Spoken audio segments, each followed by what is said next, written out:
spoke a long time ago, and I asked you, what do you do? And you said, I'm the money guy. If you need money, look for me. And that stuck with me in a way that I cannot forget again. Truth about sales, right? A lot of people think, when they think sales, they think of like that shady car salesman or something like that. The truth of sales is just looking after people, Like Definitely. when you tell someone you're going to do something, you do it, right?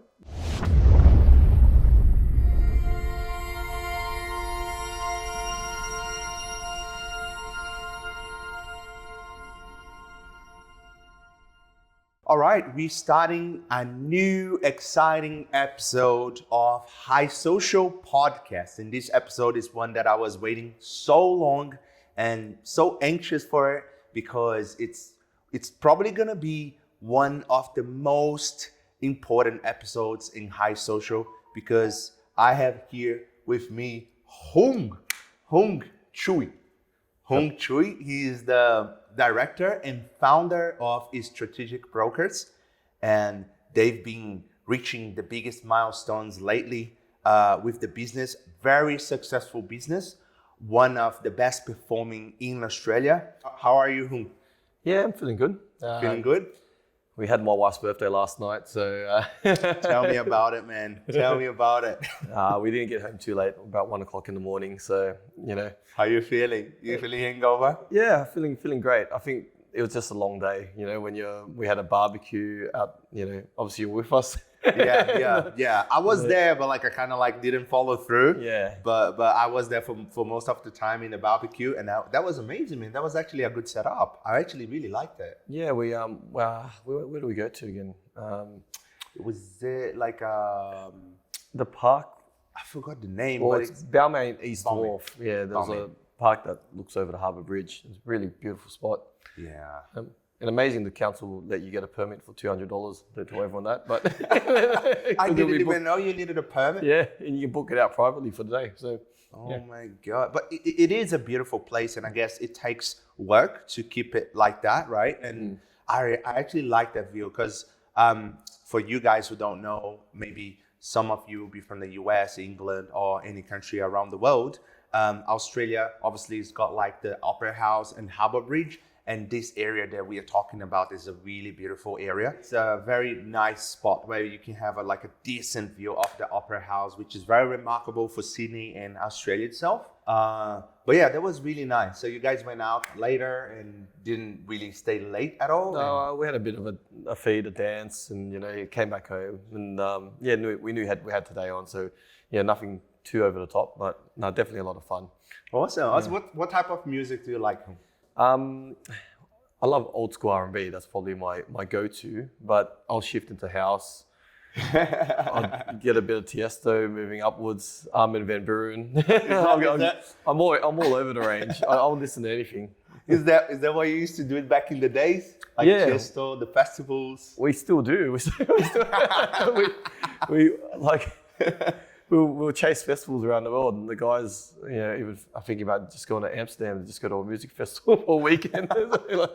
We work hard and we play hard, but Yeah, no, that's true. Yeah. That's something I obviously will touch about your journey and everything. That's something I love about you, right? Because guys, he's married to a beautiful and also successful wife, Cheryl, which is also a great friend of my partner, and they built this whole empire, and you have 2 kids, and they do get to enjoy life like no one else that I know, so they are busy, they run businesses, and they are also traveling the world, partying, doing what you like to do. Yeah. That's good. Yeah, I think it's, what's the point in, I guess, working so hard if you can't, I guess, enjoy the fruits of your labor, right? That's true. There's always been a focus for us was perhaps, we worked hard because we really wanted to have that lifestyle that we enjoyed or, appreciated, I guess. Money helps, obviously, but, you have to obviously prioritize and kind of come together and work out what's important for you, right? Yes, that's true. I really want to, dive into this, because obviously, you guys just bought this palace. It's literally a mansion.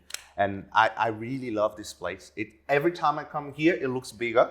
and it's so nice. It's such a nice setup. I was actually talking to Lucia, my partner, the other day.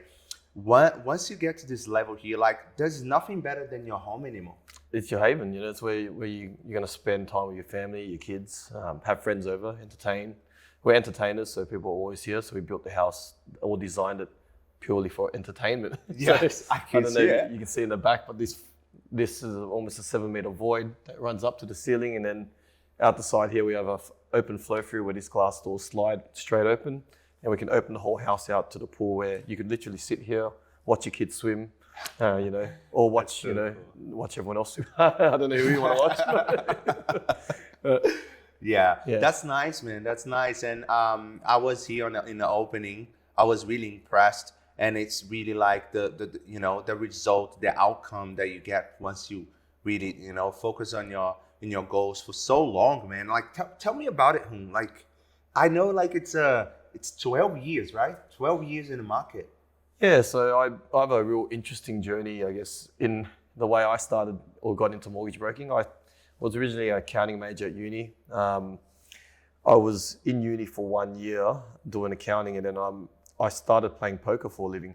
So Really? I was 18 years old, and then I saw this sign at the RSL club saying free poker tournaments, and I was like, mate, I love playing poker. I played at a barbecue once, and I kicked everyone's ass, and I was like, I think I'm good at this, So went to this free poker tournament, and I done really well. I think it was like 200 players. I maybe came 16th or 17th on my first go, which was like you're playing against people who've played hundreds of times or whatever, and done really well. So I was I got really addicted to it. I started playing poker everywhere, and then I realized, and I started winning tournaments, and those were free to play tournaments. You didn't have to put any money in. And then you'd play house games and stuff like that. And I'd constantly be winning money. And I was working at McDonald's at the time. And I think I was 18 and I was still at McDonald's. Wow, wow. I worked at McDonald's from 15 to 18. And that's crazy, man. The way I was keeping myself afloat, I was running underage dance parties before that. And I was making money off that. I can't follow it. So you were working at McDonald's, and then you stopped playing poker, and then suddenly kicking everybody's ass. Yeah. And then you're working with parties. I was running under 18s parties when I was like 15, 16. And you'd make a few $1,000 here and there. We had some really good events until we had a big fight break out on one of our cruise ships. We had like a ship, so like a glass boat, and then that was the end of our nightclub journey when we were underage. But the fun thing about it was, we got to do what we loved. We brought all these schools together in the West, and we just threw these big parties, and everyone always said that we threw the best parties, So we were very proud of what we created. And I think I saved all of my money from that, and I bought my first car. I was very passionate about cars. What was the car? It was a Audi A4 with big 22-inch rims. That's pretty good for a first car. It was a second-hand one, and I think I paid $20,000 for it, and I'd saved every cent from nightclubs. That's all I wanted was a car. What about the money from poker? Was that money there? Yeah, so that car thing was funny. I just remember going to work at McDonald's one weekend, and they're like, man, they must pay Macca's people a lot of money now. This kid rocking up in an Audi A4. Yeah. But no, from there, so I had quit my job at McDonald's, and then I had no money, so I was living off the dole pretty much at that point. But I had a bit of savings behind me, and I was like, I just need to find a new job. And I was in uni studying accounting, so I was, I was a uni kid with no job in an expensive car. What was the university? I went to Macquarie Uni. Uni. So you would get there with your Audi. Yeah, rock up with the Audi. That's good, man. That's good. So when poker was my thing, so I started playing, making some money, and that actually cash flowed myself through playing poker. Let me just ask you, what type of people were playing poker with you? Because would you find important people, and then some dodgy people? You would get a mix of absolutely everything. Back then, I'd be sitting next to the CEO of a company, you sit next to an accountant, then you sit next to a drug dealer, you sit, every type of being will be sitting around the table with you. And you kind of figure out who's who after a while. But But so you would beat a drug dealer and just like get his money and that's it. Yeah, that's it. It's part of the game. Wouldn't they get mad or anything? Like, Oh, well, you're just rolling a drug dealer legally. It was a lot of fun, but like, there was a lot of characters. Like, yeah. So like we'd go to the casino, like, and we'd probably go on a Friday night. You'd wait for the drunk people to come, like, because literally, like, poker is a game of chance, but I guess a game of chance, but it's also a game of skill. So if you're actually very good at it, like I'd say 8 or 9 out of 10 times you'd beat the guy in front of you. Yeah. If you're a better player than him and you sat there long enough, sooner or later you're going to take their money off them. You know? Right. And the more drunk they are, the more stupid their moves are. They're playing low percentage plays. Once in a while you get what we call a luck box. The luck box will sit there and he'll have a 2% to beat, and he'll beat you every single time. And you're like, how can I beat this guy? He's just killing me every time. You'd go to, if you'd be consistent, you'd go to the casino maybe 9 out of 10 times you'd probably come back with money. You'd buy in a $200 table, you'd come back with maybe 600. You'd have a target amount and you'd basically make money. That's big turnover, man. Yeah. But I didn't end up making money. Like I probably made over 100 grand doing like playing casino and tournaments. In like a year? In a year, yeah. That's a lot tax-free money, right? It's tax-free money. Well, why is that tax-free because money? Gambling in Australia is tax-free, right? But, if you do deem it as your career, then you're going to have to pay tax on it. But, I had other means of income. And then I started running poker tournaments for a living. So that company I was playing for free, I started working for him 3 months later. I was the guy adjudicating games, so running around and hosting. I understand you, man. Like you beat everybody, and now you're gonna run the game. Yeah, so I became like an adjudicator. Became what they call a tournament director, which is the guy that would get up on the microphone, introduce and run these 200, 300 player tournaments. And you would get a percentage of the whole thing? Nah, so they were free to play tournaments. The way that system worked was that when people came to the RSLs or clubs, the clubs would pay you like $10 per head was the average going rate. And why they pay you that is because you bring people in to buy food, they're going to play pokies, they're going to spend money. So the venue is going to make money. So you're running a free tournament, the venue puts up prize money. So it might be $1,000, 500 for the winner, 300 second, and then $50 for the next few places. But it was meant to be a fun thing. That's a good trade, yeah. Because everybody wins, right? Yeah. It was the time when poker was actually like the it thing. It was a fad. Yeah. Everyone was playing it. I was running the tournaments for about a year, working for the number one franchise in the country because I was franchised. Yeah. I became, I guess, very good at my job, and I became what they call the special events tournament host. So they used to fly me around, host tournaments everywhere, all around the country. So that got really fun and exciting. You imagine being 18, running around, getting paid. Well, I got paid, put it this way, when they told me to pay versus what I was earning at McDonald's, it was my first opportunity to real pay, right? They were like $30 an hour versus what I was getting at McDonald's, which was $8.90 an hour. Wow, $8? Yeah, I remember $8.90, but I used to work Saturdays and Sundays to get the double time or something like that, and that was what kept me alive, like during those times. Yeah. But then I got this first sniff at earning, and I was working 7 days a week, going to the casino at nights. I was literally 24 hours there, 24/7 ticked into poker. Man. Yeah. 18 and 19 years old. And I saved up in that first year, I believe I saved it just over, with the playing poker and everything, I think I saved over $100,000. And then myself and another bloke named Mark, we went to buy one of the franchises. So we ended up buying this, they called it City Southwest franchise of the Australian Poker League. And we built it up and it became the second biggest franchise in the country within the next 6 to 12 months after that. Hosting over, at our peak, 3,500 players a week, which equated to 35,000 in revenue a week, which was pretty decent coin. To be 18, 19 years old and having a business that was, turning over 35 grand a week. Wow, man! It's so impressive. I didn't know about this story, and I'm introducing you as a very successful broker, but it looks to me that it started way ages ago. So basically, at 18, you started you bought a business and you made it even more successful and highly profitable. So I ended up deferring my uni degree because I figured I was going to come out, become an accountant, and it'll take me 10 years to earn anywhere close, maybe 15 years, anywhere close to what I was earning at that exact moment in my life. You quit? I deferred. I deferred, but I never came back. That's not a quitting. I deferred. Not quitting, yeah? I just It's found a a long better break. opportunity. I found a better opportunity. It took me a lot further. That's Look, good. this is a very long-winded story, but like you have to start at the beginning. It's quite entertaining, right? That's true. That's true. Yeah, where we started and where we ended up. And you know, that passion for nightclubs actually still was embedded in me. So Yeah. during that, like, so I ran poker tournaments for 5 years. And we had that franchise. I eventually sold my share of the business back to my business partner. There was two of us running it. Yeah.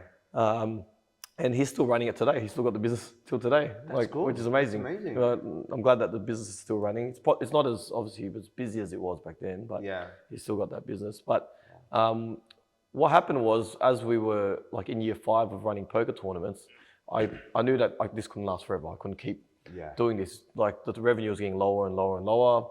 And I didn't, I got a little bit over just the stigma. For some reason, it was just dealing with, I don't know how you put it, the poker players started changing. The people that were coming to the tournaments, it went from, as I was saying before, you have a CEO, an accountant, it eventually just became a bunch of guys who just had nothing better to do. Yeah. They stopped spending money in the venues. Regulations as well. Yeah, there's a whole lot of stuff. I just wasn't happy with where I was at that point in my life. Yeah. So what do you do when you're not happy? You go and you watch daytime TV.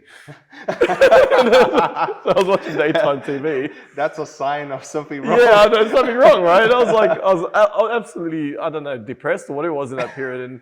And this, I just remember this bloke popping up on TV. His name's Wayne Ormond. I still remember this fella. and he's like, you could be a refund home loan franchise owner and be a mortgage broker. Very Aussie guy. This guy on TV is like, I'm like, I can become a mortgage broker. You can buy a franchise with us, and our mortgage brokers are killing it. So I remember setting up this meeting with I believe there's a lot of things you could talk about him, but we won't mention that on camera. But the guy took me to this like suite, really, really high up at one of the really high-end hotels.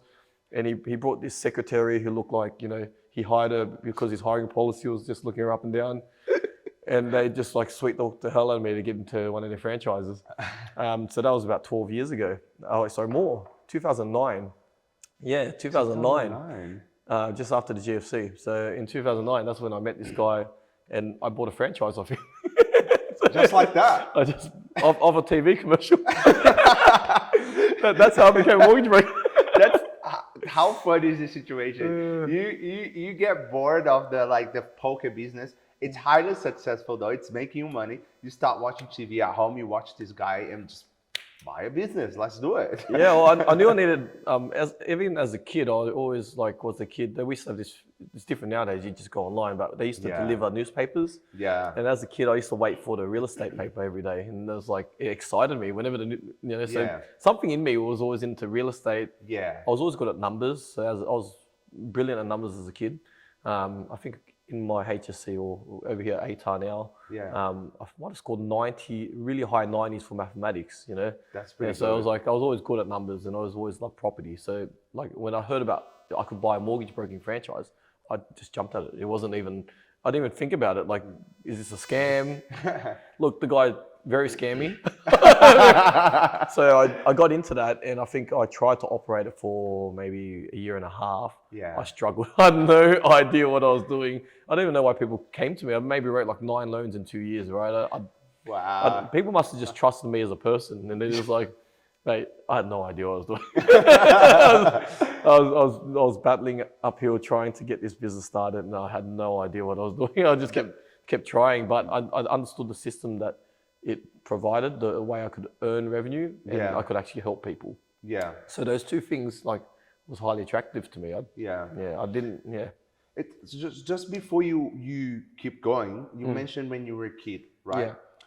Just because people might, some people, they create things in their head. They have a lot of preconception when they see someone so successful. Oh, the wealth comes from his family and blah, blah, blah, all that stuff, all that bullshit, right? That people say when they see someone successful, and especially someone young, because you're really young.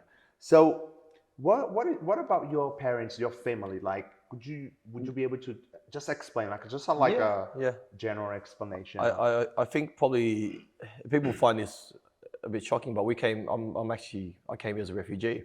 So I was 6 months old when I arrived. I was born in a refugee camp in Thailand. Really? My parents migrated or tried to jump on a ship, pay some money in almost like a pirate ship, and smuggle their way into Australia back in 1985. They got caught in 1985 by the Thai military. And in 1985, the Thai military didn't want to put them in their jails. It was just too timely, too expensive. They couldn't be fucked. Yeah, that's crazy as it sounds, but you know what they decided to do? They decided to grab their boat, drag it out 20 kilometers in the ocean, put a hole in it, and left them to die in 1985. I think it was 1984, 1985, yeah. So they were left stranded like castaway on a boat for, I think it was like 5 days, 6 days in the ocean. And they were about to die, and unfortunately rain came. They trapped a tarp of water and drank the water off that, eventually landing on a deserted island and eating plants for a couple of days before a Vietnamese fishing boat found them and then captured them and put them in jail. Crazy, right? This is the craziest thing I've ever heard. Yeah, nuts, right? Like, You were born in Thailand in a refugee camp. So in 84, 85, that was before, I was born in 87, right? This is way before I was born. This is the first time they tried to escape. They got caught and then sunk and then put in jail. And then my dad had some gold on him. We used to be jewelers or something. Yeah. I don't know if many people know about, the Khmer Rouge, and our family's from Cambodia. Yeah. So the killing fields and all those eras, my dad or family grew up through that, and they were trying to escape. I guess, the downturn of the economy after all of that happened. Yeah. Cambodia was just in ruins. It's the Devastating. third world country as it is, and with all of that, you could imagine. Man, that's insane. Yeah. That's insane. So then in 87, not 87, I can't remember the exact year, but I think it was 86. They'd done it after all of that happened, and they almost died. We lost a whole generation. My dad decided, brave enough, to do it again. He'd done it again. I think your dad is similar to you, man. Yeah, he was. You guys are pretty. He knows there was a better opportunity out there. He needed to get away from this. He knew that if he raises kids here, or they're just gonna really struggle for the rest of their lives. Yeah. So he took that chance. And hats off to him.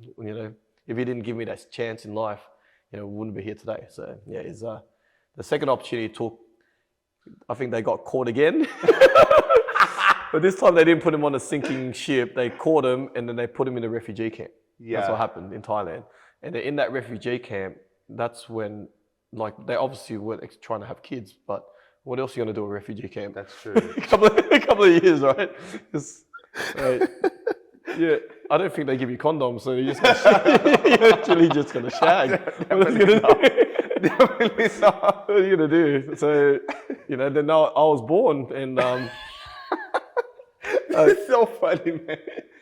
Immigration, I think it was Bob Hawke at the time in Australia. He was decided to let refugees in. Yeah. The country started opening doors. Before that, they were very closed-minded about it. Mm-hmm. Worried about the crime, worried about everything else that's going to happen with bringing refugees into the country. But he gave us the opportunity, and they were looking at women and children first. And obviously, we were 6-month-old newborn. Mm-hmm. We were given the key, we're given an opportunity to come to Australia and be permanent residents. Yeah. So the government was bringing people from Thailand. They were bringing people from all over Asia. A lot of the Vietnamese were stuck in Thailand. Yeah. They thought we were Vietnamese, so they put us in the Vietnamese refugee camp. We're from Cambodia. It's just a whole bizarre set of circumstances. Bizarre, man. That's the word. My older brother he was born in Cambodia, so he actually experienced the refugee camp. And I always ask him, I go, how was the camp? And he's like, I fucking loved it. I'm like, what do you mean you loved it? It's like, imagine you have all these tents, right? And there's just a bunch of kids everywhere playing soccer and shit all day. That's it, let's all play soccer. For the kids, that'd be great. Freedom, man. Yeah, much better than, actually it was better than what was going on in Cambodia. Yeah. When I was in Cambodia, it was just you're pretty much starving for food. There was nothing going on. There was no opportunity. Like the refugee camp was actually better than living in Cambodia at the time That's for them. crazy. You know, they had everything taken off them. Like that's a very long story, that one. But yeah, anyone who knows the history of, I guess, Cambodia, they'll understand, you know, what they went through as a country. They had basically had a civil war as such, and anyone who was like affluent, wealthy, had a business, was smart, was either killed off or like sent out as slaves to work. And if they didn't die from the slavery, as like, you'd have to pick rice all day. You know, you'd die somehow. Like it was just, I think, I can't remember what the percentage of population was, but millions and millions and millions died during that period. But, That's insane, man. That's insane. And then you guys come to Australia, and then you're born. I was born in the camp. You're born Yeah, in the yeah, camp. I was born You're in the camp, and Okay, then- okay. You're and newborn, then- born in the camp, and And then we came over when I was 6 months old. 6 months. Okay, that's quick. That's quick. So, yeah. And then here, obviously, you guys established Yeah. somewhere. I remember when we arrived, we stayed with actually my mum's sister. Her family got here earlier. They escaped maybe 5 or 6 years earlier than us. Oh, okay. Longer, yeah. They got it. They escaped. They escaped what? and they got in, and I don't know how it worked, but they managed to get here, become PRs like 5 or 6 years earlier. You know, so they were here a lot earlier. So I remember going to their house first. I think, you know, we were there. I don't know how long. Well, actually, I don't remember. They told me that we were there first, and then eventually we bought a 2-bedroom unit. My dad got a job with Sydney Water, that's you know, good. cutting steel pipes and building, you know, manufacturing. And then we ended up buying a 2-bedroom unit in Fairfield. And I remember we had 6 of us with my aunties and everything living with us in the 2-bedroom unit. So we shared beds in the living room and everything. It wasn't like in the camps anymore. No, we had our own pad, you know. Yeah. I was just I have memories of that because I was probably 5 years old when when that was all going on.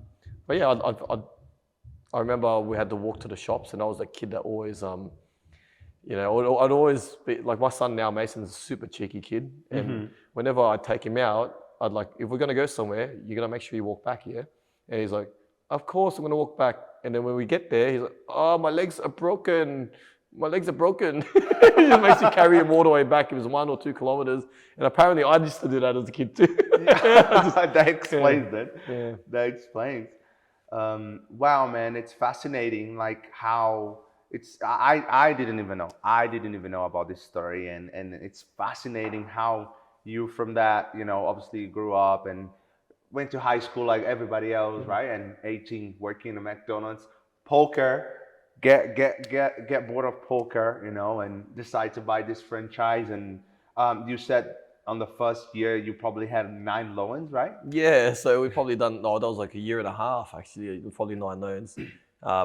We easily do 9 loans a week now. You know, so, like, you compare it, That's fair. It's crazy, right? Like, yeah, like we probably close to 60 settlements a month at the moment, which, you know, yeah, that's easy. Yeah, but how did you move from the franchise to what is strategic brokers? Yeah, nowadays? so that's a sort. So that franchise I bought off that Wayne on One guy. Yeah, I'm happy to mention the dude's name. He sent that business bankrupt in a year and a half. So Really? I don't know. What is his name? Wayne Ormond. Well, I always remember that name. I don't know why. Just like, so he sold me a franchise knowing the business was going south. He was just trying to get some extra cash in the business. Like I was involved in this sinking business, and I think a lot of people were hurt. There was probably about 150 franchises, normal family people, you know, like that put their life savings, quit their jobs to start up these businesses, and this guy ran it to the ground. I don't know like, how he got to the TV, bro. Mate, he was all over Channel 7 for like 2 years or something like that. Like, he was on fire. He sold like 200 franchises. It was like 70 grand a pop or something like that. I think I bought one for 32,000. You know, I negotiated him down, and he just accepted it. I don't know. He already knew that they were going bankrupt. So He was mate, like, fuck. 32. My 32 grand. I'm pretty sure I transferred it to his personal account rather than the business account as well. I'm almost certain. Don't hold me to that. No.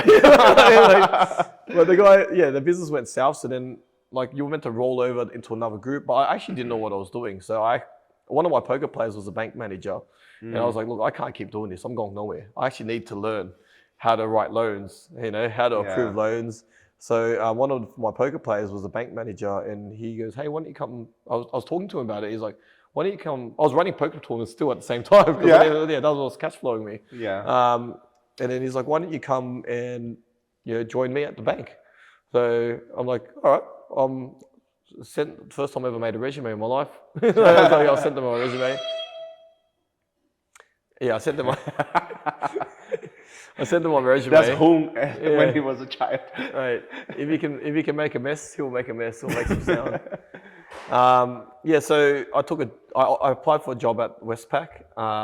There was a job called the local business banker. Because I've been in small business so long, I thought this is a great job for me. I applied for that job and they go, look, he's got absolutely no experience in banking. He's studied 1 year in accounting, 2 years in accounting, whatever it was. Yeah, he didn't finish his accounting degree. He's never worked in finance in his life. Well, he has, but he hasn't really. Nine loans we done and I had no idea what I was doing. So they're like, the guy who interviewed me, he's like, we can't give him this job. Just like that. But they go, but we do have a job for him, the entry level job. It was kind of like a teller / personal banker. Yeah. Yeah. So it was half the pay when I was being offered. I remember the offer was like 42,000, something like that. I was used to earning like 6 digits and like substantial amount of income when I was running poker tournaments. Yeah. So to go from that to take a big haircut and take 42 grand, it hurt. I'm sure it did. And then I took the job, and at that point I took the job. I sold my business, so I needed some money to cash flow me for a while. Yeah. And then I had to find another income stream somehow. So I was like, what do I do now? Yeah. So I started working at the bank. I took the job as the front desk greeter. Yeah.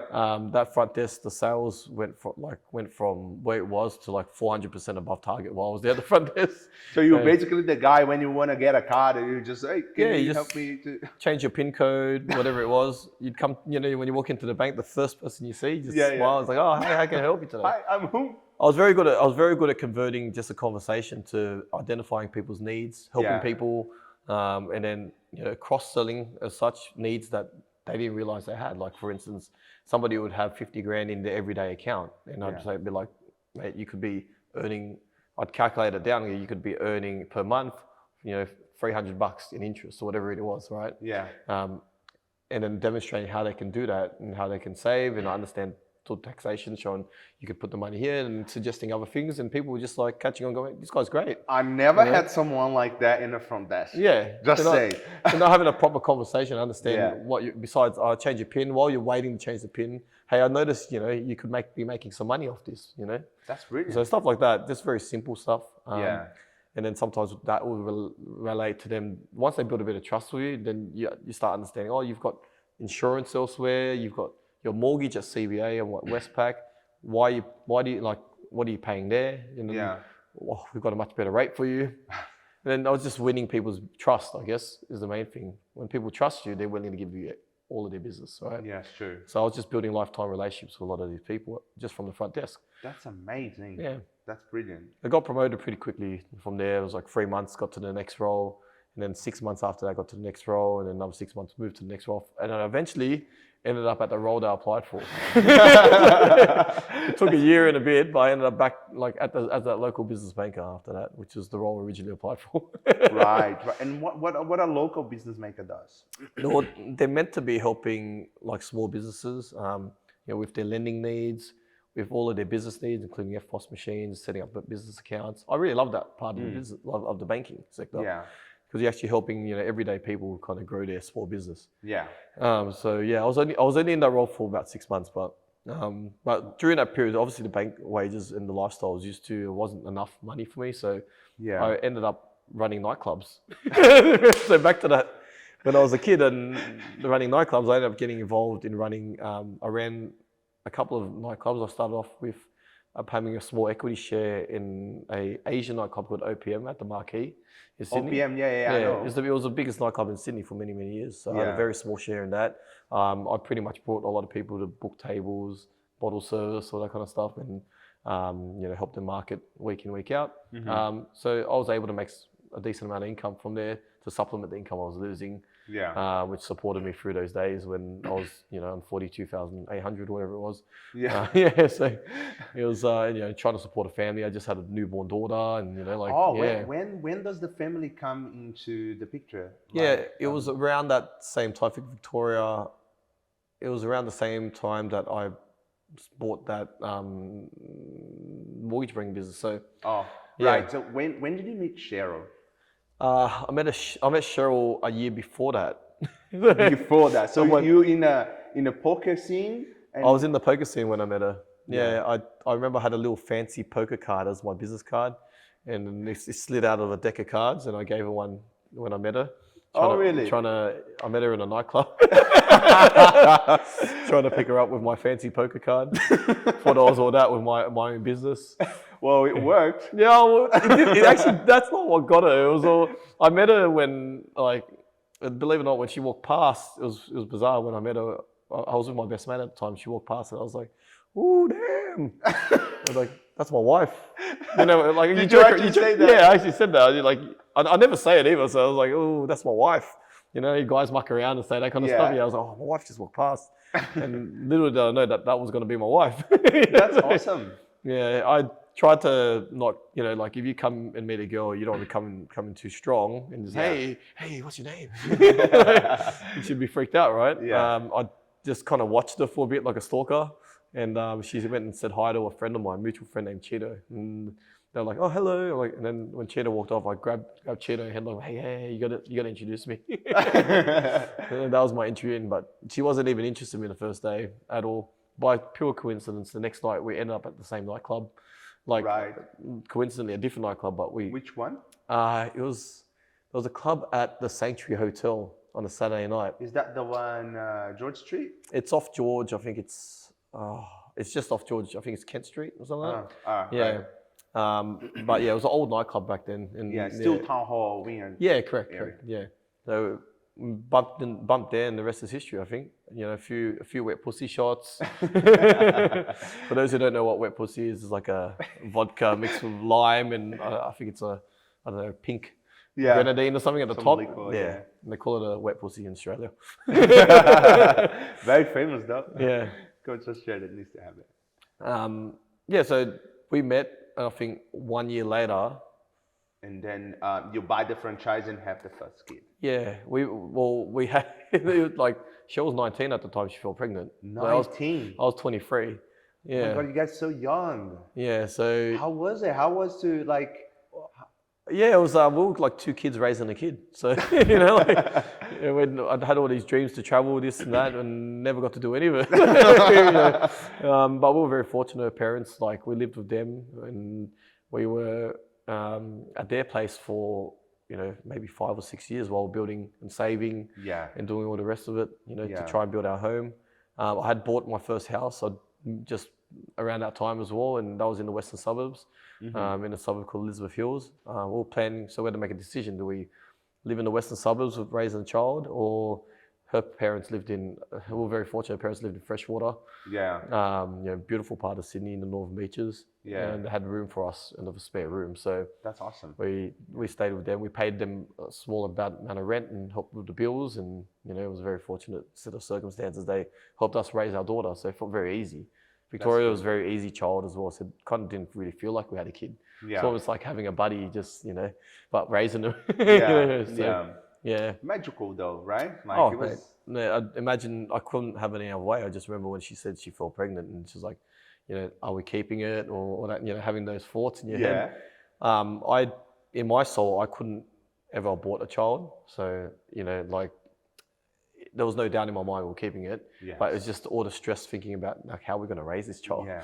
With two kids, haven't really figured ourselves out. Yeah. And having a child. So it was pretty, it was a lot. Yeah, it was a lot. Yeah. So you had at that time you bought a house in West Sydney. Is that like Parramatta? It's probably closer to Liverpool, and it's all the new housing estates around there. Yeah, the new subdivisions. I took advantage of the first home buyers grant. I actually remember I paid $440,000 for that house, and I still have it today. Yeah, so that's good.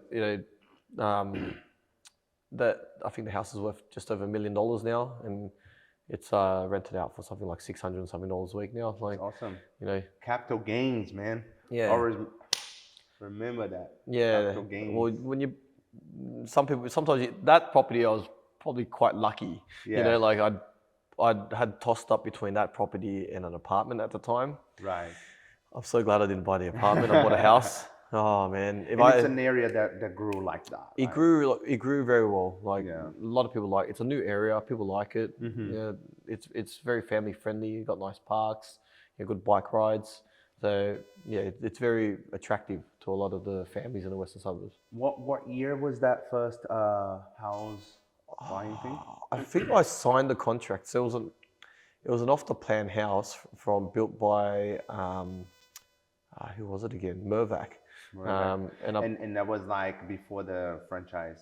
Yeah, I think I signed in 2013 or something like that on that house. And that's when the property market was just on the rise.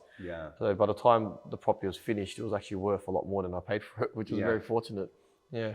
Fasting forward to the bank thing, you become the local business bank manager, right? Yeah. And then you get into the nightclubs again. Yeah. That you end up like running the biggest Asian nightclub in Sydney, Yeah. which I've heard about as well. And what happens then? I think from there, after I became the local business banker, I actually met a mortgage broker who was my customer because I'm looking after them as businesses. Yeah. And we started, him and his wife were very lovely people. We started to get along. And he owned Yellow Brick Road in Randwick. And I was working as the local business banker in Randwick.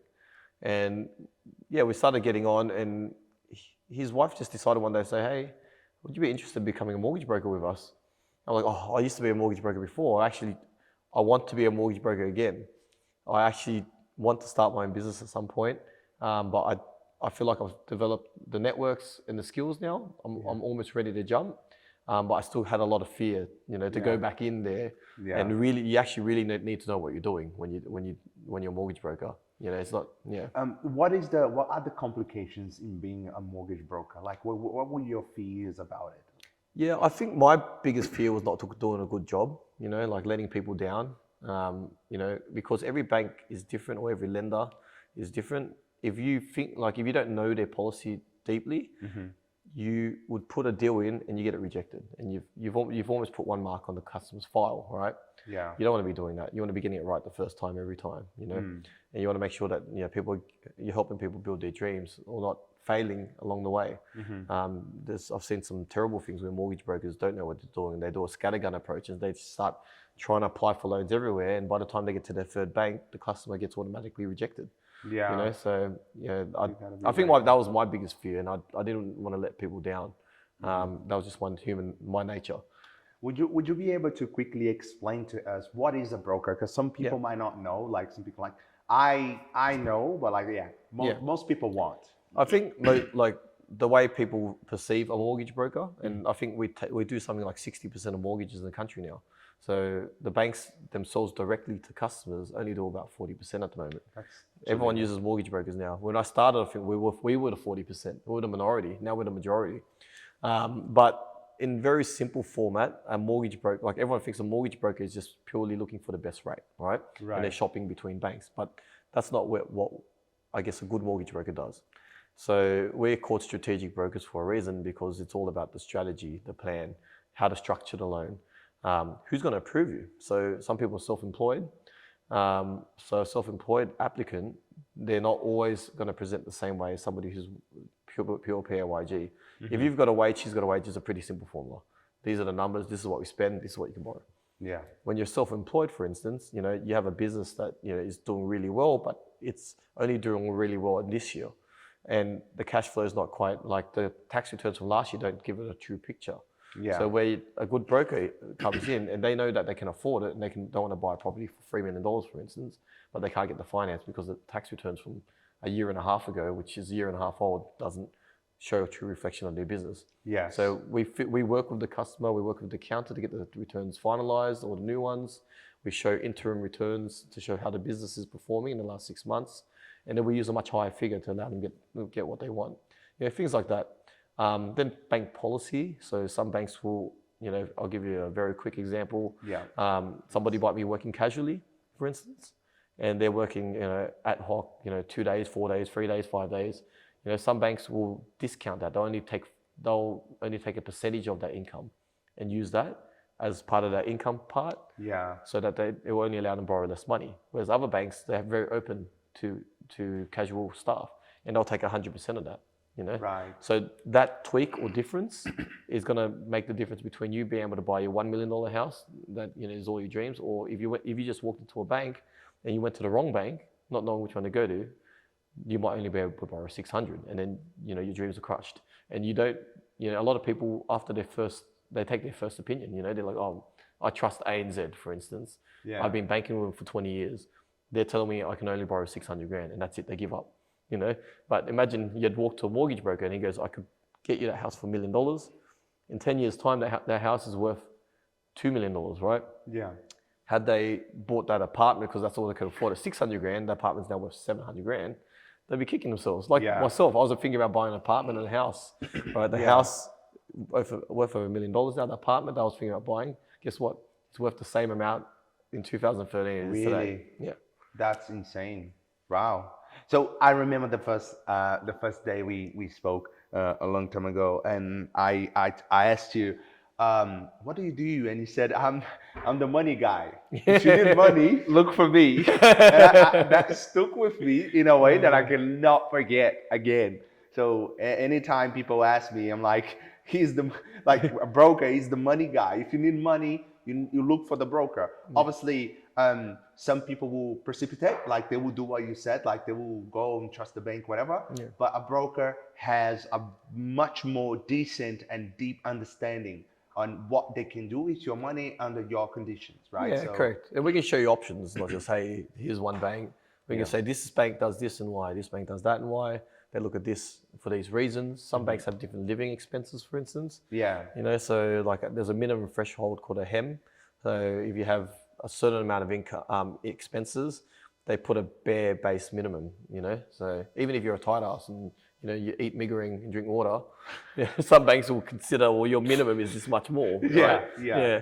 So they do that then? They assess it. You have to look at how much you spend, right? Yeah. But the truth is there's a big argument about, you can choose to eat Wagyu beef, or you can choose to, when you're buying a house, you change your expenses too, right? Yes. You will do what it takes to get that house if it's a family home. Yeah. So that has to be put into consideration as well, where some banks don't. They look at the past expenses. Do you know what I mean? So, yeah. Right. Okay. So you obviously overcame that fear. And what happened to the invitation? Did you actually take it? Yeah. So I joined David and Ernie's business back in those days. I decided to leave the bank and join them. Take a shot again, but with the intention to buy equity in their business after 12 months. So I joined them as a contractor. No salary, no wages. I backed myself. I go commission only. And then we'll trial it out for 6 or 12 months, and then I would love to buy into your business. So that was the idea. Wow. So then we went together for 12 months, and then in the first 12 months I worked with them, I think we started just shooting the lights out. Like they had everything that I needed with the support, and I had everything that they needed. I was very good at sales. So together we were just building this engine room that worked really, really well. Yeah. And then after 12 months I bought into their business. And you still own a percentage of the business? Yeah, so that's Yellow Brick Road in Randwick. Yeah, oh, okay. Which I still I'm a mobile lender for them. I still have that franchise till today. That's good. But I have a dual license, maybe one of the only guys in the country with 2 licenses. I have one to operate as Yellow Brick Road in Randwick, and one to operate as Strategic Brokers. Right. Yeah. So I know from my search. I did my homework, obviously. Yeah. Obviously, I knew you, and I knew a lot about you because we, friends, we talking and stuff like that. But some stuff about you I didn't know, like the Yellow Brick thing, for example, the franchise. And I can see that you guys reached #1 lending mortgage business. Was that it? Yeah, so in the franchises in Yellow Brick Road, while we were purely Yellow Brick Road, I think we were the top lending franchises for 4 years out of the 5 years we were operating, which meant we lent by dollar figure the most amount of loans in that financial year. Right. For I think four out of 5 or 6 years that we're operating, That's a big thing, man. purely under that license. That's massive. Yeah. That's massive. And then yeah, so you buy into the business Yep. and strategic brokers. What does that? Yeah, so about 2 years ago, we went to negotiations. We were trying to. I needed my own brand because I needed to, I guess, put some more money back in the kitty because you don't have to pay royalties under your brand. You pay a fixed model. It's different. Yes. Because I noticed I was making good money, but I was lacking that extra amount of income that I needed to put on staff. You know what I mean? Right. And that's what I needed. I just needed that back so I could start putting on people. And I think it was just over 2 years ago, we started up Strategic Brokers in line with, while we're still looking after our clients at Yellowbrick Road. But then Strategic Brokers it blew up really quick. Like we went from 3 or 4 sales guys to this year we're going to end up, I think, with close to 11 brokers by the end of the year. I've already had a whole bunch of people signing on and they're just doing all the prompts now. And including all of our support staff, we're at 31 in our team now. So Brilliant. Yeah. It's such a like a short term. Yeah, so we were probably just 6 or 7 of us prior to that. Yeah. And with Yellowbrick Road now, we're getting to a pretty, I guess, pretty large business now, Yeah. a large small business as such. But I feel quite proud that we have 31 families that we have to look after. You know, like everyone puts food on the table, everyone invests. Everyone in my business is an investor as well, which is brilliant. Yeah, that's good. They all live and breathe this stuff. So we're all constantly buying houses. We practice what we preach, right? Yeah. So that's the main thing. Yeah.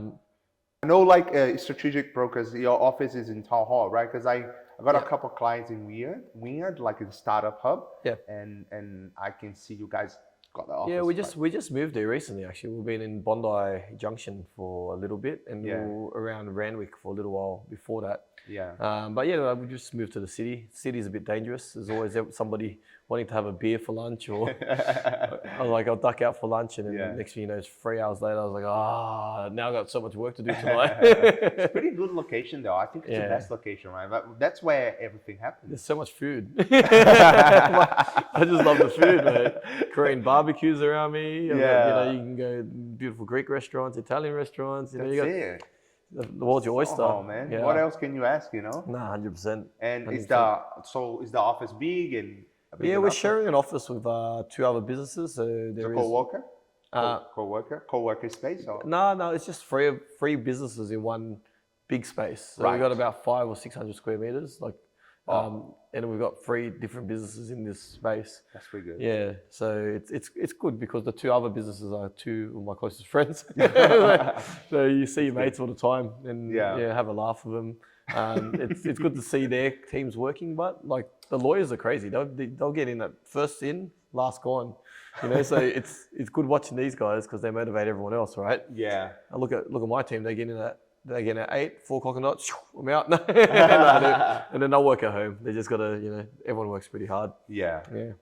Yeah. That's what makes a successful business, right? You can tell like people that is working for the business to grow. Like the people is in order business can't grow without people. Like my business now, I've got my brothers working with me. Have my brother-in-law, have my sister-in-law. We got all the family members all working in the business now. Yeah, so it's great. I met your brother by the way yesterday. He's so funny, man. Yeah. It's in his blood. It's definitely like the funny factor, like the comedy factor. It's in your blood. Yeah. And we had a nice conversation. I also know now that you're more focused on running the business. And Cheryl's brother is the biggest broker, right? He just got like top 20. Yeah. Jeff's been doing really, really well. He was the #1 sales guy in JB Hi-Fi for like 10 years or something like that. Yeah. So he just basically converted the skill from JB Hi-Fi to here. Yeah. Truth about sales, right? A lot of people think, when they think sales, they think of like that shady car salesman or something like that. The truth of sales is just looking after people, Like definitely. When you tell someone you're going to do something, you do it, right? If you commit to something, you follow up. You tell them if something's not going to hit a certain time frame. You tell them, look, you just stay communicating and you go, look, it's we're stretching out, but you let them know early. There's no bullshitting. You just got to be real with people, be accountable, and that's what Jeff does really well. He's very, very accountable. Like you can trust him. Yeah, know? yeah. That, He got like I think Rate My Agent top 20 Australia and top 5 New South Wales, and he's got like over 200 reviews with max score, man. It's yeah. insane. Like He hasn't had one bad review, and he's constantly getting good reviews. that's good. Yeah. That's pretty good. Yeah. And since you started the business, you know, obviously started in Bondi, Randwick, now Town Hall, and now you're more like being the founder, director type of thing. Yeah, look, I still look after a lot of clients still. Also, not as many as I used to. But if I have a lot of clients over the years, where I've been technically doing this since 2009. So Yeah. I've still got clients from those 9 clients that I wrote in that first business. They're still my clients today. Yeah, which that's is good, which is man. crazy, right? Like you're doing something well when people stay Yeah. by you for 10, 15 It's the years. lifetime value that you're delivering. Yeah, you know? correct. So when it's something like that happens, it's the famous lifetime value. You know, you basically like focusing on running the business, and you still take care of people, right? You still have yeah. So I remember a funny thing. I just want you to tell this story because I think it's really funny. Like, by the way, guys, I think now we are on the moment, right? Like, just analyzing his whole journey, that's what they are doing now, right? So growing strategic brokers, still with the franchise, Yellow Brick as well, but like the main thing, strategic brokers, and that's your brand. That's why you're growing at the moment, right? Correct. Yeah. And now you still take care of clients. And I remember this funny story. I just wanted you to tell this again. About the crypto guy that just like he got so much money, but then like I don't remember. I remember vaguely. I'm trying to remember which story it was. I talked a lot of trash.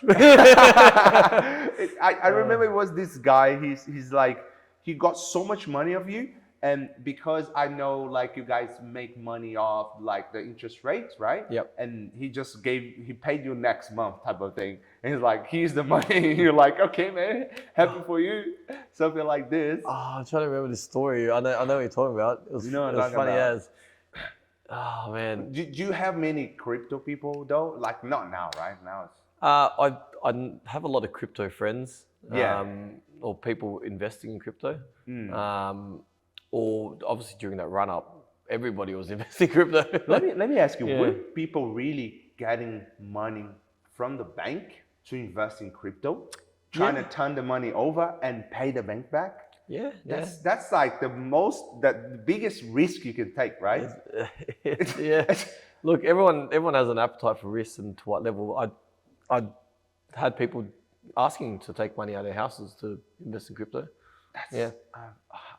I'm glad I didn't do too many of them because with the what happened to the market recently, obviously. But what are your thoughts in investment in general? Like a house, like looking at the big picture, right? Like a house, a share, crypto, like low risk, right?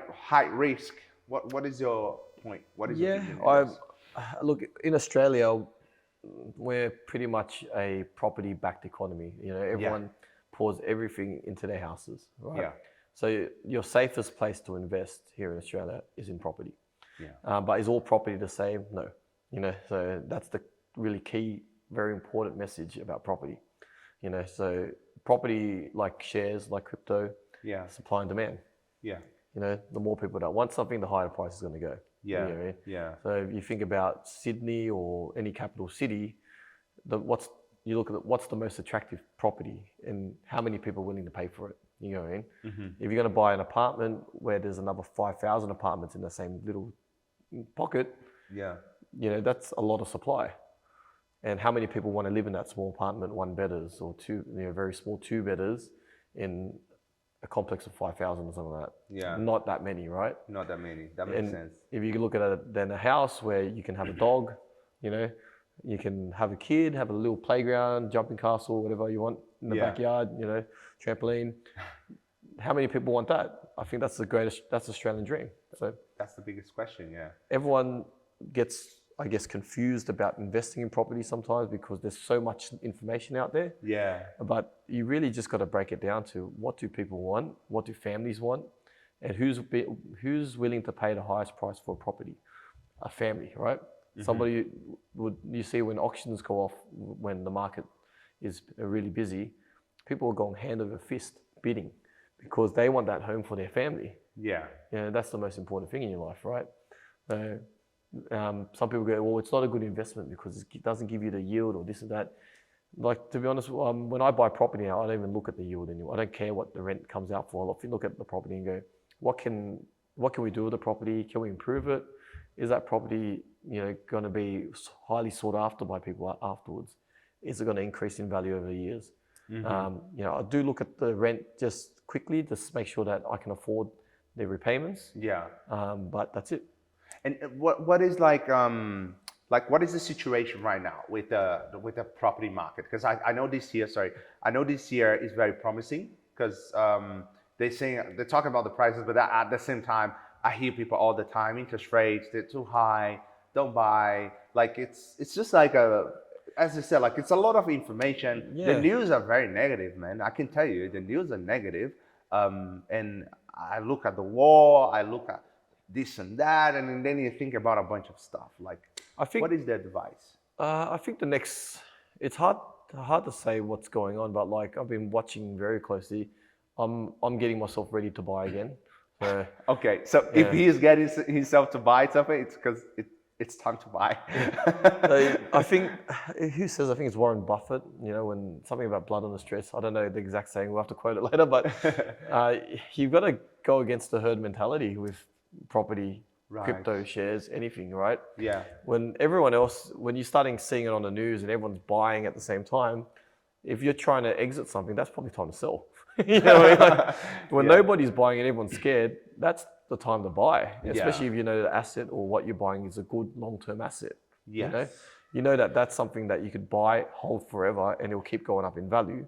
Yeah. Like you can't really go wrong, in that space. So yeah, I'm a big believer in property. Crypto, I have some crypto myself, and the reason I have that crypto, I actually watched my crypto go 10 times the money.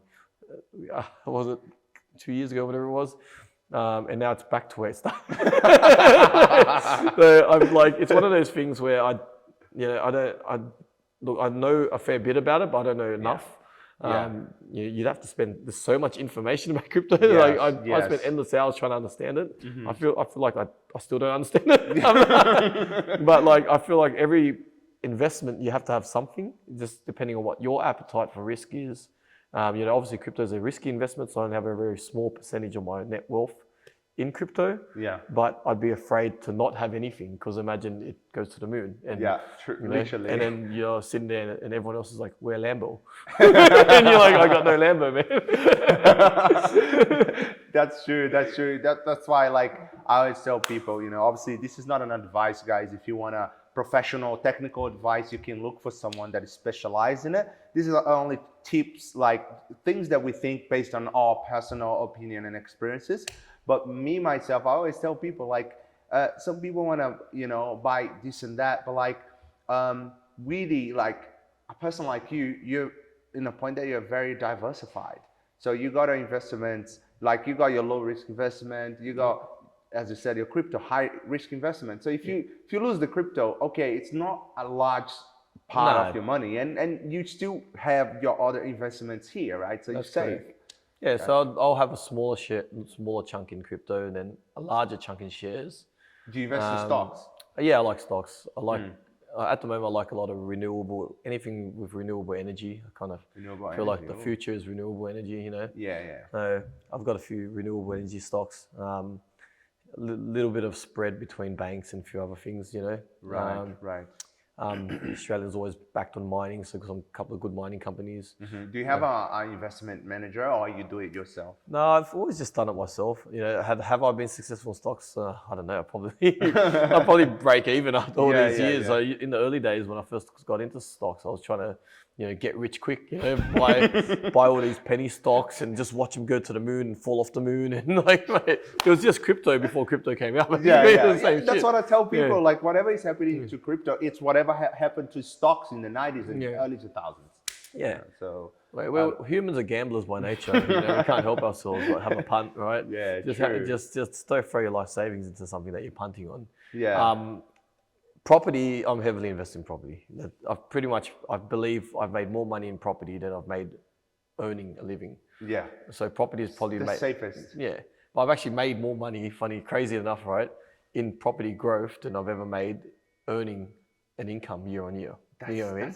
That's amazing. So About the property, the capital gains, they are not taxable, right? depends if you live in the property. Obviously, you don't like if it's your own occupier, which you don't pay any capital gains. And then if it's an investment, you pay capital gains. But we're very fortunate here that you get a 50% discount on that. So Right. if you hold it for more than 12 months, Right. it's one of these systems where very favorable tax laws in Australia Yeah. compared to the rest of the world. Yeah. Different countries have different rules, but Yeah. we have this thing called negative gearing as well. So if you lose money on the property, you get to claim that on your tax return. And they bolt on things like depreciation as well, which is like a paper loss, like the walls, the fixtures, the fittings, the bricks, they all depreciate. So they write down an amount every year, and you can claim that on your tax return and get cash back for that. I didn't know that. Yeah. That's good. So it makes we got very favorable circumstances to buy Yeah. property here in Australia. I lived in 5 countries. So I lived in England, Germany, US, Argentina for a little bit, and obviously Australia. There is no country in the world that is so easy to buy a house like in Australia. Like, economy in Argentina, it's really bad at the moment. But like Brazil, banks, they take too long to trust on people because it's high risk for them. US, obviously, highest interest rates. England, you can't buy a property in England. If you're a normal person like it, you buy like a 1-bedroom unit, like under a KFC in London, you're gonna pay £5 million. Like it's insane. That doesn't sound too bad to me. It doesn't sound too bad. Finger licking good, smelling chicken every night. but yeah, so I actually feel lucky for living in Australia because it's the property is the best place, I guess. Yeah, and the government's come out recently with so many schemes. Like we've got first home buyers, right? You can go in and you can come in with a 5% deposit up to $800,000, right? 5%. So and up to 6, and you can pay what they call land tax instead of stamp duty. So really, you just need 5% to get in now. 5%. So if I want to buy, let's say, a house at $500,000, I only need 25 grand. Correct. Yeah. I'm gonna buy a house now. Then, Yeah. what do I need? What do I need to buy a house? What do I do? You've got to save up a deposit, obviously. Some people actually, if you're lucky, your parents might have a property. Yeah. And your parents could give you a guarantee, and you could get into a property with no deposit at all. What about me? I'm an immigrant, no parents here, and what do I do? So there's lots of different schemes. Like obviously, so for yourself, you're self-employed, so you're a little bit more trickier than the typical guy, right? So your tax returns, like we mentioned earlier, is going to be the important piece. Even with a high income? Yeah, if your high income's there, it's great. The deposit you need. So there's a few pillars, right? And you got obviously good credit history and probably no credit history. You probably never applied for one, right? I have good credit. Yeah. I have good credit. So there you go. I like the airline points. So yeah. So you've got very favorable, circumstances to buy a property. Like if you want to get a property for, say, anything, like knowing that you probably want to buy something a bit more nicer, you've got a certain taste in your life. Yeah. You'd probably need $1 million, right, at least. I probably, because I got offered this property in Perth, like 400K. I would probably buy an investment somewhere. Because I'm not like I'm traveling a lot this year. So investments are a bit different. You have to put a larger deposit. If you're going to own an occupier for your first one, the government's going to do everything to get you in. So they're going to allow up to 5% deposit only, no stamp duty, up to $650,000. How long do I need to live in the house? You have to live in it for at least 6 months out of the first 12 months. So I can basically buy any house in Perth, go there for 6 months, and come back to Sydney. Yeah, correct. Done. That's fine. That's it. Deal. Deal. I was in Perth recently, and I'll tell you what, Perth's beautiful for the price point, for the prices that you pay for properties. You can live by the beach for 500 grand. That's it's awesome. insane, right? Like insane. And nowadays the world is different. You can live, work anywhere, right? All you need is a keyboard. You be a keyboard warrior. That's it. Back in the days, you'd actually have to go. A lot of people buy. Are you doing houses in Perth? I'm doing heaps of houses in Perth at the moment. Like I've got a lot of clients buying in Perth as investment. They all believe in it at the moment, but I've got a house in Perth. I've got a house in Perth. You believe in the market there? You believe that? I think it shows strong fundamentals. Look, don't take this as advice, but the yields are strong, which means you're getting a lot good rent. And you can buy a house, for instance, on 600 square meters of land, that might be a double brick 4-bedroom house. Yeah. And if you ask me in today's construction environment to rebuild that house, I couldn't rebuild the house for 400 grand, let alone buy the house for 400 grand and get a block of land for 600 square meters. And then you look at, they're selling like land blocks down the road, and these land blocks are selling for 400 grand almost. You know, so like the mathematics just doesn't make sense. There's a lot of good in buying, these factors. And Brisbane was doing these signs 4 or 5 years ago, like 6, or actually, sorry, correct me, probably 3 years ago, and it was, these numbers were presenting for like the 10 years prior to that, you know? So, we were buying a lot of Brisbane properties. My clients were buying in Brisbane during that time. And guess what? They've all made like 100% growth on their properties, you know? Wow. I could tell you a story about one client who came to me 3 years ago, and they wanted to buy an off-the-plan unit in Rhodes. And I think that unit was 1.2 million or something like that. And they wanted to live in there. And I'm like, look, why don't you look at all of your options? And I just really, they're friends of mine. So, I can't give advice, but when it's mates, you can sit at the barbecue and talk about these things. And I go, well, in Rhodes, they've got how many units? 50,000 units or something like that. And you want to buy in an area that there's just units everywhere. What makes your unit different to the unit next door? What's going to stop the next developer to build another skyrise next door and sell them cheaper? Because they're going to make a profit out of it. Like, how are you going to make money? How are you going to make money on that property, you know? So they decided to keep renting where they were. I'm like, why don't you rent in Rhodes? You know, like, you want to live in Rhodes? Why don't you rent there? Because the rent's going to be so much cheaper. So they rented for like 650 and got like a water view and everything. Had they bought that unit, 1.8 million, right? The rent was so cheap at the time. I'm like, just go rent there and then go buy some good investments. So, they started looking in Queensland, because that's what I was doing at the time, or in Brisbane, southeast Brisbane. They ended up buying 3 houses that year. 3 houses just for like that. 400 grand a piece. They had enough borrowing power, enough deposit to, rather than spending 1.2 million on that unit. They bought 3 houses for 400 grand each.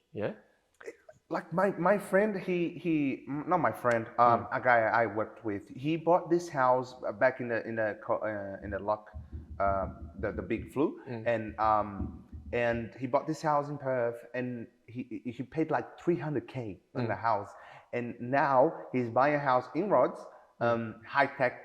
He's gonna live in it. I don't know if it's a smart decision, but he bought this house without a deposit, just because he would have used the equity from the other property. That's awesome. That's brilliant. So going back to that story I told you about, they were going to buy that unit in Rhodes at 1.2 million 3 years ago, and they bought 3 houses in Brisbane instead for 400p, same price. Guess what the property in Rhodes is worth today? Same price? 1.1 million. They probably lost 100 grand on that. It will be worth less. Ooh. The 3 houses in Brisbane that they bought, guess how much they're worth now? 2.4 million. No. They've doubled in value in those 3 years. No way. So you look at the big difference, that sliding door moment of, a couple of mates of mine, and just having a conversation with me about like things that you're doing right. Like, why, you just have to ask the question, why are you buying in Rhodes? Because we want to buy our place and we want to live there, but we don't want to pay someone else's rent. I'm like, why not? Pay someone else's rent. It's cheaper to rent, because if you got the strata bill on top of that, 6.5 grand per annum. The mortgage repayments are 1.2 million. Bring it down to 800 grand. You're actually spending way more on a property that's not going to grow in value, and you're actually losing money on the property, and you're paying all these fees. It's probably technically costing you like 2,000 a week to live there. you know what I mean? Like, now you're paying 650 rent. Who cares? You're making money off the investments now, and you're invested in property, and you're building your equity up. So we're drawing equity for them now to buy a couple of houses in Perth. So they're doing, they're keen to keep going. You're in a very strategic position though, because you can see everything. We're watching it every day. You're on the top of the mountain, just you have a broad vision. We have a lot of good buyers agents who we work with, and a lot of affiliates who actually doing the data day in, day out. They're buying properties for people, and they're doing really good work. Some of the guys I work with, they've done some really impressive things themselves, like create 700, 800 grand passive income. I watched guys, and they're the guys who we work closely with, because they're constantly checking the data, doing the right things. Yeah. And a lot of these people are self-made too. So, you know, like you love watching people who've done it themselves. You know, they've Gotta talk to you more, Hunk. yeah. It's a really great thing. This like what the biggest pride I get out of what we do is actually watching like that story I told you before, actually changing people's lives, right? Yeah. If they didn't take that leap or, you know, make a decision on their own, but we gave them enough information for them to consider making the right decision, you know, where would they be sometimes? And I watch people fall into the trap of, you know, talking to people, selling them properties that are shitty properties. You know, they call them the spruiker. These guys coming out because they're going to make a 60 grand commission on you when they sell you that property, that kind of stuff. Yeah. So yeah, like I really hate seeing people, you know, get a really bad taste for property as their first one because they bought something that somebody else has sold them that wasn't the right property for them, you know. Yeah, you guys do have like a very like technical based you know, like decision making process, and I guess the biggest advantage here is that you guys are actually thinking about what is good for them, and you want to see them succeeding in this whole transaction, right? So you're not only thinking about how much money you're going to make off the deal, you actually want to see your client, you know, like investing their money wisely. 100%. Right? So one rule of thumb in my business, which it's a non-negotiable, is that any client who steps foot or becomes our client, the one rule for all of my staff, all my team, all my contractors is that we always do the right thing by people. Whether we make more or less money on the deal, it doesn't matter. So whatever we do, if we make no money on the deal, it has to be the right thing. We have an opportunity to make 10,000 or $0, we'll take the $0. And the reason we do that is because, you know, if we keep living by that philosophy, even if we made nothing today, the client sees that, they'll understand that. They will find a friend or family, you know, they'll recommend us every day of the week. Yeah. We have never marketed a day in our lives. So, you know, to build a business of this kind of size, to be, you know, the top brokerage in our group now, in our second year for under 6 brokers last year, you know, it means we're doing something right. With no marketing, normally marketing is the driver to bring in business. But exactly. Good things, I think we have an opportunity here to keep growing, but we don't want to grow so fast that we can't deliver that service that we've been doing all these years. No. You're managing like the supply and demand, but you're also keeping your quality standards high. So, you know, like, and with the personal, like the amount of employers that you have at the moment. So just making sure everything is done under your standards. Yeah, correct. Yeah, it's really important. Amazing, man. Like going back to the thing, what do you think is gonna happen with the crypto market now? Like, did you actually lose everything you put? No, look, well, they say you only lose if you withdraw. So. Correct. You didn't really lose it. I didn't really lose. I actually was. My balance was in like. I started with something really small. And I'll tell you one funny story. Is I actually bought. I don't know if you know Dogecoin, right? Everyone knows Dogecoin. Right. I can't remember how many Dogecoin. Like this, I'm going like years ago when it was like a nothing, like 2015, 16. I can't remember which year it was. I went through my account and look at my old transactions, and I could have been rich. I bought 40 million Dogecoin, and I sold it for like $150 or some shit. I don't know what hit at the peak. I think it was $1. I don't know. Imagine I had 40 million of it. We laugh at it so much. The guy is also got some money. I had like 40 million of them. I sold them for to make a few $100 loss. Years ago. What a mess. But no, look, the future, I don't know. No one knows really. Yeah, you know, no. With what happened to FTX, man, it was just too savage. Like it's I had some friends lose a lot of money. I know one of my friends, I think it was $3.3 million overnight swiped. You know how people couldn't withdraw the money. Yeah, no, I got to a point that I think he had 3.3 million FTX invested. Or I think he had invested a long time ago. I think he had invested 10,000, and it turned to 3.3 million. Yeah, and then obviously it's still a loss, man. Because it's a big loss because you see the money there, but you never got to get the money. I spoke to him so many times. He had hit like, I think his crypto had hit like $40 million or something like that in the peak. And I was like, mate, you could sell half of this, live the rest of your life, you know, Yeah, like just pretty much. like, why are you still holding? You know, you're like, let's be real. Like, why are you still holding? Put it into good property. Yeah. Collect rent. Yeah. Rents go up. People forget rents go up, prices go up. Rents go up, prices go up. You know, Yeah. like True. the safest asset in the world. You just like, or in Australia anyway. So in the world, in Australia, in a good property, rents go up, prices go up. Who cares about the interest rates because you have no loan. You know, you're cashing in $20-30 million, just buy a whole shitload of property, collect rent, and right, see you in Bali. Awesome. And like I know a few people that lost a lot of money in crypto. I don't really know people that lost like big that amount of money. We had Gisele Bündchen, which is the biggest Brazilian model, one of the biggest models in the world, like the biggest Victoria's Secret. She's married with that guy Brady from the NFL, and he was a big one in FTX. And they probably had like, I don't know, close to $1 billion or something. Yeah. I don't know. And vanished, man. Yeah. Crazy. And the problem is it affect the whole market too. Yeah. You know, SPF probably, sent all his money to Singapore. Who knows? Who knows? Bloody hell. Man. It is mind-boggling how big how can someone lose $20 billion in just like 24 hours? It is absolutely mind-boggling. When he started blowing out, my WhatsApp was going off with like all these crypto chats and everything. And I mean, I'm just like, Jesus Christ. Yeah. How did that happen? Yeah. But yeah, no. Look, with crypto, the future, who knows? Like, you know. Do you feel like it's gonna go up again? Do you feel like, because now there's regulations, there's a lot of fee involved. Yeah. Banks are pulling out. Even like the Ethereum project, a lot of people that were at the beginning, they're pulling out. Yeah. Like the big, like Microsoft, all those people like. You know, like promoting the project and everything. Everybody's just like, yeah, it's hard to say. I think for me, I don't know enough about crypto to give a valid opinion. I think am I going to sell my crypto? Is probably the question. No. Yeah, I'm just gonna hodl.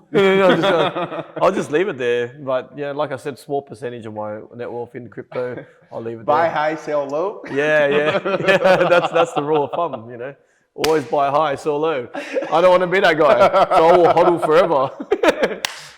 I won't be a meme if I hold forever, right? I remember the day that we had a few drinks and we were talking about it. And you told me, no, man, bro, fun. Buy high, sell low. And I'm like, oh, he's actually right. Buy high, sell low. I thought you said the opposite. And then I started laughing by myself, man. It's so funny. But amazing, man. Like, it's just insane how the market is, man. And at the end of the day, I guess houses is the thing, right? And I think that's where everybody should start really. I mean, who am I to tell what people should do? But like, it's everyone has their own preference, and I've seen people make the riches from shares, from crypto. I've got clients of mine who I had a friend I was trying to get him a house for like years, and he couldn't save a deposit, and he hit the jackpot on the share market, and I was like, he went and bought like a $2 million house with no loan. I was like, he couldn't even get a 10 grand deposit. I was like, this guy's been saving for years. I'm like, just like couldn't get it, and then one day. He's like, oh, hey, I bought a house, man. I'm like, what do you mean you bought a house? I'm like, yeah, $2 million house. I'm like, fuck off, where did you get this house from? he's like, yeah, nah, look, done really well with some shares. Ooh. Like, he must have done really, really well. You gotta sit down and have a chat with him, man. Oh, mate. I did chat with him, and he gave me some good share tips, actually, over the years. The guy's actually good at tipping shares. I've bought a couple of shares and made some money with him. Not that kind of money, but like, $2 million for 10 grand. I'm pretty happy with that, right? Yeah. True. And just quickly, so you guys don't only do houses, right? So you have people coming to ask for money for different things, right? Do you guys do businesses as well? Or? Yeah, of course. So as a brokerage, like the difference for us, I think, is, you know, not just like with the offerings we've got. Obviously, we can do equipment finance, which is cars, you know, diggers, whatever. Yeah. You know, mortgages are our bread and butter in the space of residential, but that's probably 90% of what we write.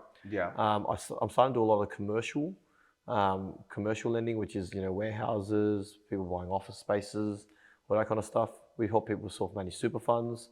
So people who want to buy property inside their super fund, we do a lot of that as well. And yeah, there's also like commercial cash flow lends, there's small business loans, there's personal loans. There's some crypto as well. But if you really want to draw money out for crypto, which I wouldn't recommend, but like just put in there what you can afford. But if you're pulling it out of your house, it's always like there's actually smart ways of pulling out of your house. If you really, let's say you could afford it and you wanted to take 100 grand, invest in crypto, right? Some people, instead of taking 100 grand from their savings or their offset account, we borrow 100 grand because it becomes tax deductible. Right. You know what I mean? So you can claim the interest. Right. And then you just keep the 100 grand in your house. So that's not a bad method. Yeah. If you already know you really have the risk appetite for 100 grand, might as well borrow it because you'll make that tax deductible. Put the 100 grand you're going to invest in to pay off your house. That's it. Yeah, I never thought about that though. Yeah. I didn't even think that was possible. Yeah. Yeah. So that's what they almost call a debt recycling strategy. People like reinvest the money that they're going to use to pay off their house. Yeah. Right. Amazing, man. Amazing. That was a long conversation. Yeah. I'm looking at the time here. Yeah.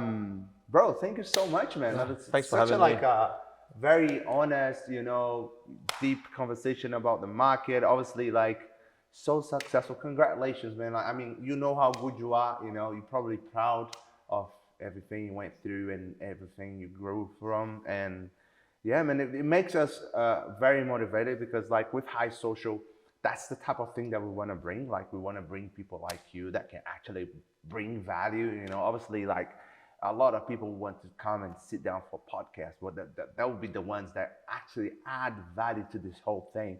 And every time I talk to you, man, I learn, I feel a new thing, something that I never knew. I was like, I have to invite him for a podcast because I'm sure he will teach us a lot, right? So, thanks for having me on. I think, if I can help somebody, even if it was 1, 2, 3, 4, 5 people, I think it means a lot just to, hear from someone who's done it themselves. Yeah. I didn't came from very humble beginnings. Was never given a cent, obviously. Yeah. Grew up in a very rough neighborhood. I think, going from that, we live in a very nice part of Sydney now, obviously, but yeah. And if you gave me the option, I'd obviously rather live in a nice part of Sydney. Yeah. It's if we get the chance and people want to reach out or anything like that, I'm happy to take anyone's emails, write back to them. Awesome. If you're struggling with trying to find some way to improve your life, more than happy to just have a quick chat and see if there's something we can do to better off your spending habits, get you to that deposit, buy a house, get yourself investing, rather than living that rat race every day. Yeah. Sure. Thank you so much, guys, for watching this into the end. Again, Hungu, thank you so much for being here with us and bringing all this knowledge. Hope you liked it, man. I hope you guys enjoyed the episode as well, and we'll keep it like that. We'll finish it here. Strategic Brokers. Thanks, guys. I'll see you next.